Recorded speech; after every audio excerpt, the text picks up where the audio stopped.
Het is vanzelfs een hele complexe waarsituatie waar we mee te krijgen hebben. Koude lucht die ons bereikt vanuit het noorden wij en de milde lucht vanuit het zuiden wij dat om een lege drukgebied heen krult.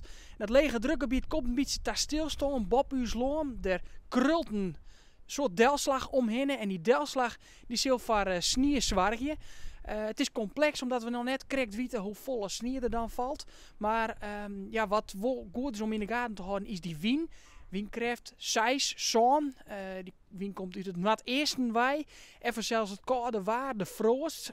De frost die komt er eigenlijk al van een beetje in. Dan hebben we zo'n temperaturen van zo'n -1 en -2 in het noordesten van Friesland.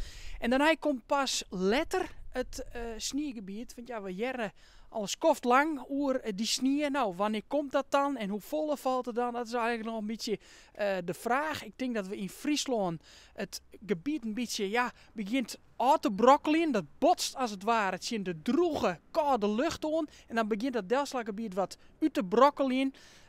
Wat er dus van oorbleeuwt is een beetje de vraag. En ik denk dat het zuiden van Friesland en het zuidesten dan ook de kans had op de meeste sneeuw.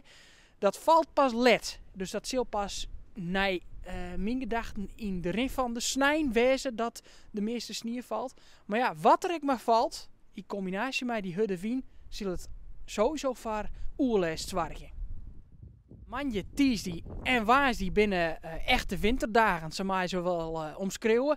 Want de temperaturen komen eigenlijk net boven 0 uit. Dan spreken we haast van een koude golf. Als die temperaturen de hele weken onder 0 blijven en we ook nachts richting de -10 gaan. Manje hebben we nog een soort bewolking en ook nog wel kans op wat sneeuw.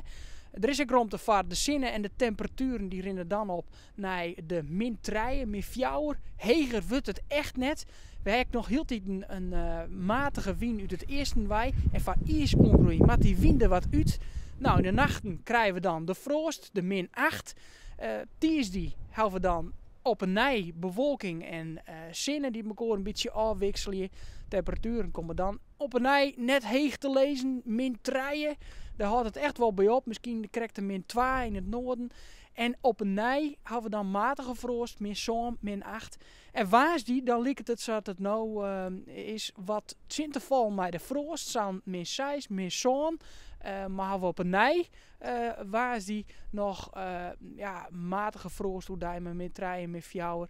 Nou ja, dan heb je gewoon koude dagen en kan het eerst dan wel ongroeien. Want dan gaat de wind er wat meer uit. Dus dat zou dan wel mooi wezen voor de ijsbaan. En waar weet dat je dan in de rin van de weken al even op de reden kan op zo'n ijsbaan als hier in Jestemar.